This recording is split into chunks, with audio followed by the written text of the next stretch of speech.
savais qu'Odin était encore plus puissant que la TVA et les pierres d'infinité? Si t'as regardé la saison 1 de Loki, tu te souviens probablement du moment où les agents de la TVA capturent Loki. Quand il essaie de s'échapper en utilisant sa magie, on découvre quelque chose de troublant. À l'intérieur de la TVA, la magie ne fonctionne pas du tout. Même les objets les plus puissants de l'univers, les pierres d'infini, ils sont complètement inutiles. Infinity Stars?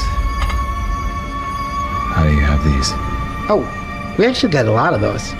Yeah, some of the guys use them as paperweights. Mais si t'es un vrai fan de Marvel, t'as dû te rendre compte de quelque chose. La magie d'Odin pourrait être la seule magie qui a réellement fonctionné au-delà des limites de la TVA. Et je vais t'expliquer pourquoi. Quand Odin a trouvé Loki bébé pour la première fois, sa peau était bleue, parce qu'il était un géant des glaces. Cependant, Odin a utilisé sa magie pour changer l'apparence de Loki de façon permanente, le faisant ressembler à un Asgardien. Il a fait ça pour qu'il puisse s'intégrer aux autres et qu'il ne se sente pas différent. Mais alors, si aucune magie ne fonctionne à l'intérieur de la TVA, l'illusion de Loki aurait dû disparaître au moment où il est entré. Sa peau aurait dû redevenir bleue, mais ce n'est pas arrivé. Ce qui signifie que la magie d'Odin n'était pas juste une simple illusion, elle était assez puissante pour altérer la nature même de Loki de façon permanente. La TVA pouvait neutraliser le pouvoir des pierres d'infini, mais elle ne pouvait pas défaire la magie d'Odin. Et cela prouve à quel point Odin était puissant. Ou alors c'est encore un faux raccord de Marvel, maintenant on n'est plus à ça près. Alors dis-moi en commentaire si t'avais remarqué le détail, et abonne-toi.